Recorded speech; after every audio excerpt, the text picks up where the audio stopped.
Wednesdays are for people's elbows, super kicks, and springboard cutters. You know what that means. It's the Drop the Mic Wrestling Podcast hosted by Michael Davis on Boom Broadcasting, and it's time to pick up that mic.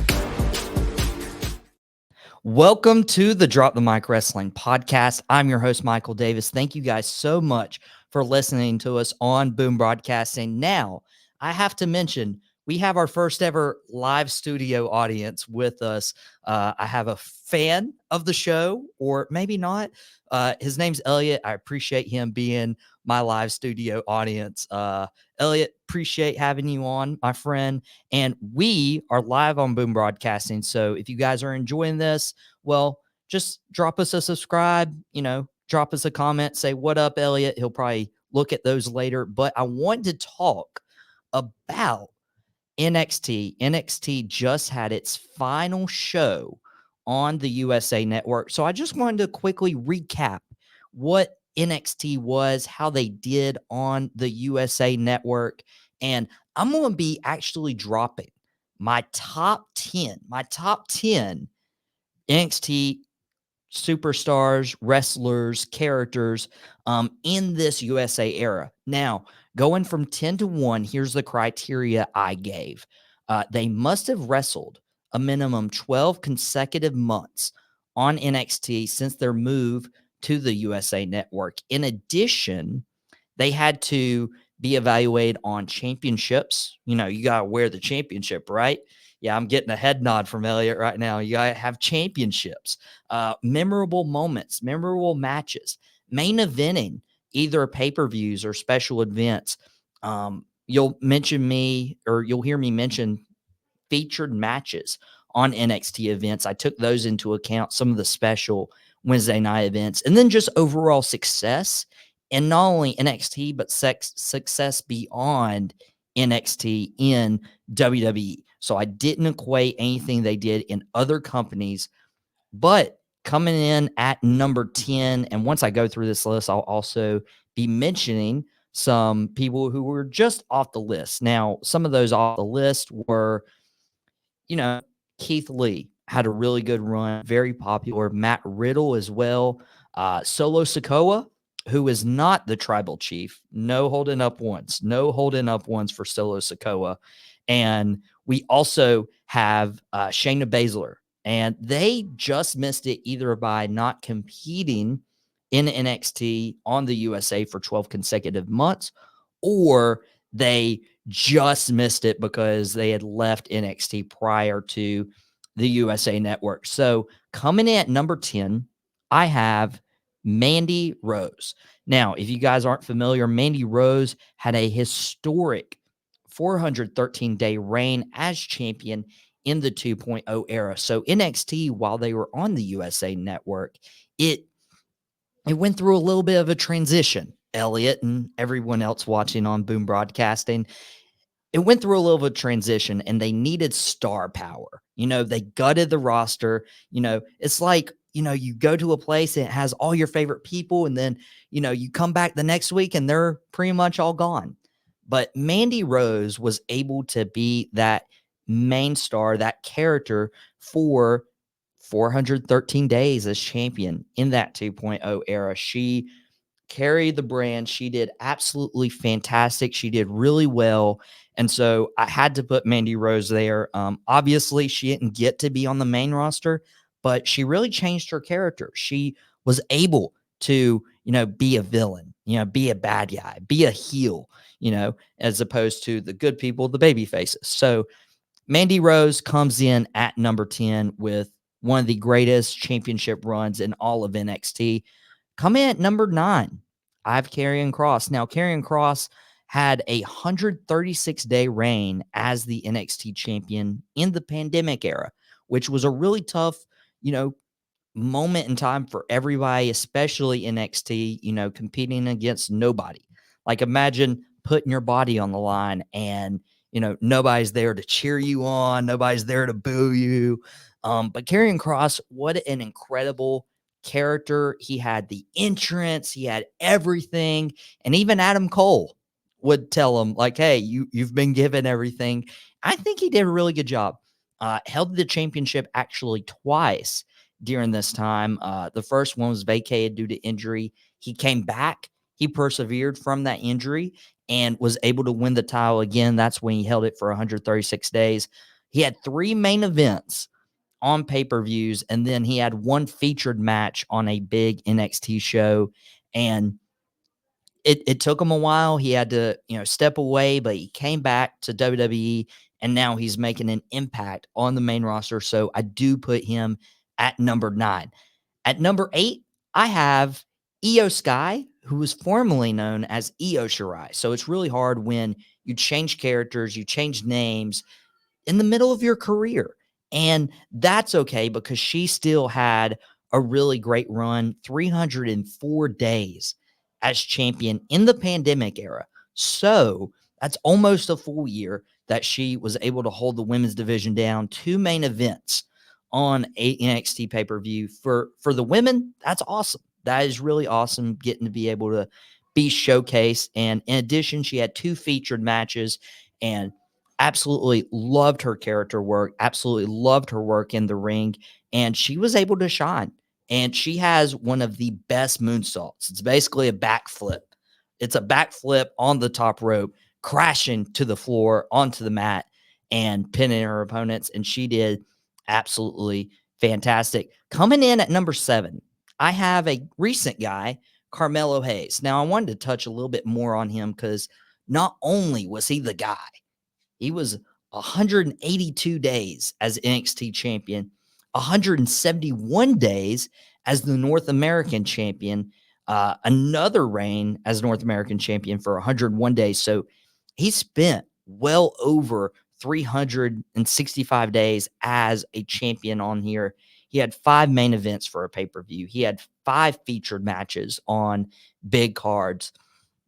And he also helped get somebody else over. So, Elliot, if you're, our live audience, by the way, we've never had a live audience. So he's getting a treat right now. I hope he's not bored out of his mind. He just gave me the no. So that's awesome. That's awesome. We're at the Masthead Co-working's podcast studio. And so he's got a headset on just like mine, and he's able to hear everything. And I don't know if this will come through the StreamYard for our YouTube audience, but we have some sound effects here on the board too. And I don't even know which one I want to press. Elliot, I'll let you press whichever of those buttons, and we'll see what. Hopefully you guys didn't hear that because it was a want. Okay, now I know how you really feel about the show. It's okay, Elliot. You could have just told me. But I have Carmelo Hayes in at number 7, and the real reason is he helped Trick Williams get over. He had one of the best feuds. He was able to get over as a good guy. He was able to get over as a bad guy, and he was really good. Mellow don't miss, and that was the thing behind that. Carmelo Hayes, he always had good matches. And whenever you're spending your Tuesdays or your Wednesday nights watching NXT, you want to be entertained. You never want to be bored. You want to be entertained. So Carmelo Hayes comes in at number 7. At number 6, people are going to tell me this is a little low, but it's Johnny Wrestling. Johnny Gargano. He's about my height. He wrestles and does incredible. He had 2 reigns as North American champion in the USA era. He had 2 main events on PLEs, and he had 2 featured matches on NXT. Now, people are going to ask why I have him so low. And I'm sure that's the question Elliot's asking right now is, why is he so low? And I'll tell you guys, Johnny Gargano, his main peak in NXT was while they were on the WWE network. That's when he was the main guy. That's when he was the champion. And in the USA time frame, in the USA era, he was more of a North American champion. So he was the mid card. We have more live audience waving at us while we're on air. We're getting a crowd. Maybe we need a live show. Do you think a live show would do good, Elliot? I get the head nod again. I promise you he's here. He was the one who touched the button. But this is this was not the time for Giant Wrestling. That came on the WWE Network, and he made his name. He had a really good feud with Tommaso Ciampa. He had a way to help The Way, Austin Theory, Candice LeRae, Dexter Lumis, Indy Hartwell. They don't get their push. They don't get on TV without Johnny Gargano. So I still have him on number 6, but that's why I don't have him in my top 5. Now, in my top 5, Elliot, I have Finn Balor. Now, Finn's not always the best person, but he did resurge his career in NXT. So he was on the main roster. He was a former world champion. And he was doing great, but he hit a lull. And how he fixed the lull was he went back down to NXT, re-envisioned himself in the wrestling world, and Finn Balor did absolutely, he completely changed who he was. And while he was a bad guy, he was able to tap into this viciousness and this aggression. And it really helped him because he was able to become NXT champion 212 days during the pandemic. He had 2 NXT main events on pay-per-views. He had 2 featured matches on some of the NXT weekly shows. And if we don't have Finn Balor going back to NXT, do we have him in Judgment Day? Maybe he's off and maybe he's on AEW. Who knows? Elliot, I'm also going to let you touch whatever other sound effect you have, and maybe our YouTube audience will, get to hear it. But I'll let you respond how you think Finn Balor comes in at number 5.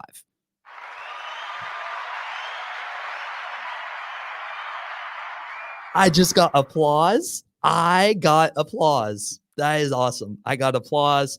It sounded like you had more than 2 hands, though. It sounded like you had more than 2 hands. So I'll have to find out your secret to that. So Finn Balor number 5, a good response to Finn Balor at number 5 from our first ever live studio audience in Elliott. So coming in at number 4 is Braun Breaker. Now, I'll go ahead and tell you, I almost had Braun Breaker as high as number 2. So the distance between 1 and 4 was really tough, Elliot. I had a lot of time, and it was a lot of research last night, but I finally settled on Braun Breaker when it came to this. At number 4, he had a combined 424 days as NXT champion in 2 title reigns. That's well over a year if you combine them. He didn't have them consecutively, but he had 11 featured matches on NXT weekly events. He had 9 main events. Now, if you're not familiar with the wrestling podcast, if you haven't watched this before, the big deal about being the main event is you are the guy. You are the headline. And Braun Breaker carried that perfectly. Now, I rank him a little bit lower because I'll be honest, the people above him did a lot more. Like, it was a really tough decision. But also, I like the bad guy, Braun Breaker, more than the good guy because the good guy just didn't seem genuine. It felt like he was always a bad guy. It always did. And so that's why I have Braun Breaker at number 4 rather than higher, but I still have him above Finn Balor, Johnny Gargano, and some of the people who miss this list, like Roxanne Perez, Dakota Kai, Tiffany Stratton, Damian Priest, Trick Williams, Lyra Valkyria, some of those people who did just miss this list. I almost put Obafemi. Funny name, right? Obafemi. I would never say that to his face because he would, absolutely destroy me in the ring. I would probably have a broken arm. There's a lot of people who didn't make this top 10 list. Braun Breaker does at number 4. He had really good feuds with Carmelo Hayes, and they kept him away from Carmelo. Carmelo showed up a little earlier in this list, and Braun Breaker was able to make a name for himself. And being this is the first place he wrestled, and his dad was a wrestler, his uncle was a wrestler, the Steiner brothers, that allowed Braun Breaker to break out of his shell, no pun intended, and got him at number 4. So what sound effect does Braun Breaker get at number 4? I'll take it. I'll take it. I don't know how to describe that one, but I'll take it. I'll take it.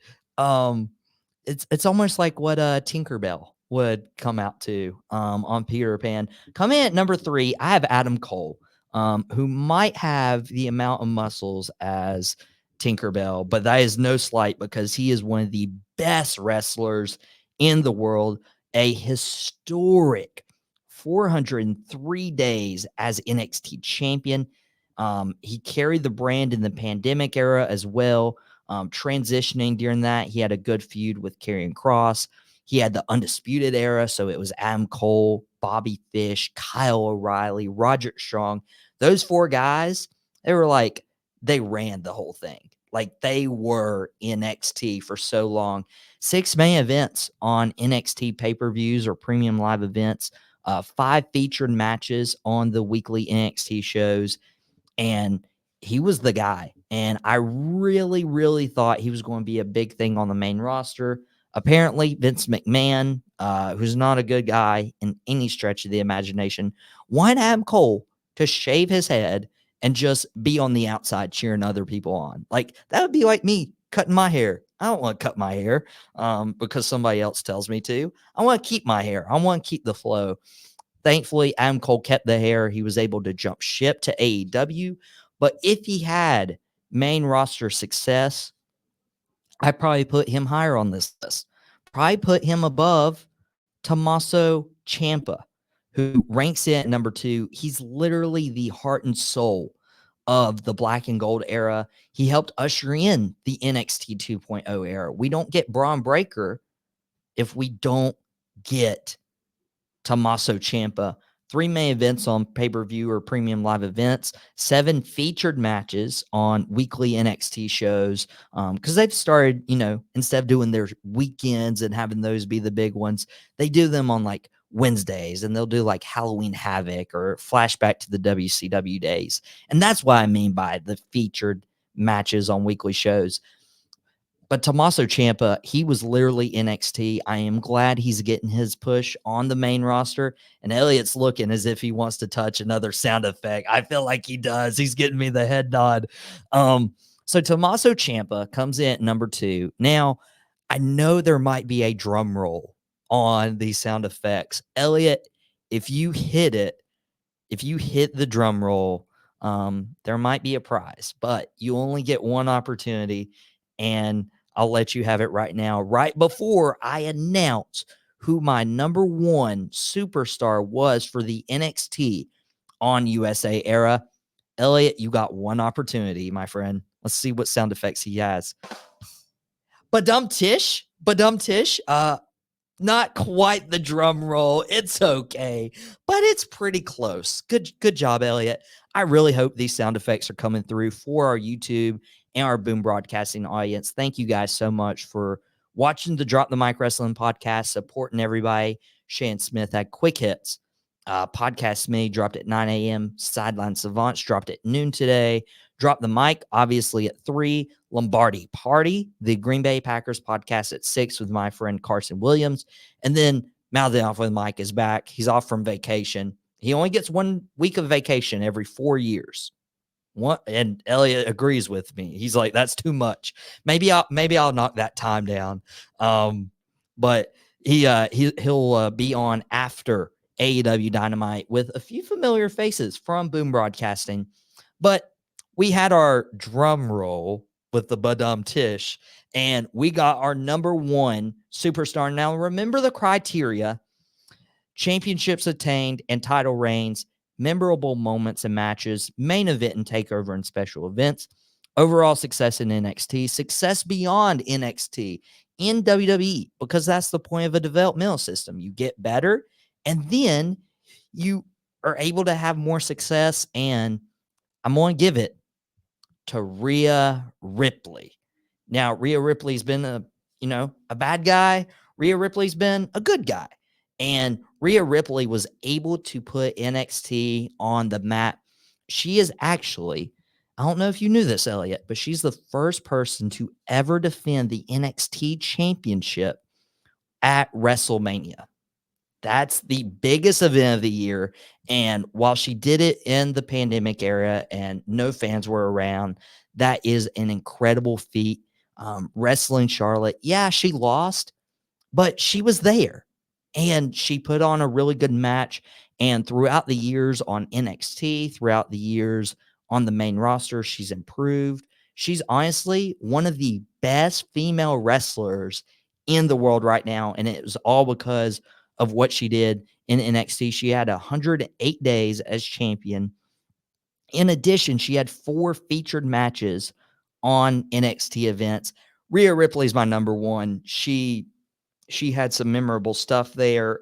Never a bad match, and she just continued to evolve her character, and really landed her in a good spot. And what makes her rank above Tommaso Ciampa and Adam Cole, and for now, Braun Breaker is the main roster success because she is the exact person you would want on your developmental system and to make it through and to reach the heights that she has. So, Elliot, we have one more sound effect, if you would, before I let the people go.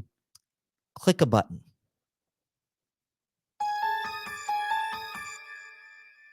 I don't know if you guys heard that on our YouTube audience, but that was creepy. I think we need to end the show, right?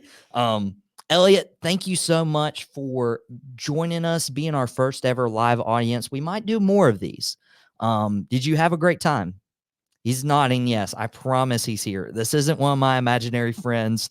They couldn't make it today. I tried convincing them, so Elliot was my backup plan for that. But guys, thank you so much for watching the Drop the Mic Wrestling podcast. Let me know if you agree with this list in our comments. I would love to hear your opinions as well. Until next time, don't drop the mic. We'll catch you here next Wednesday.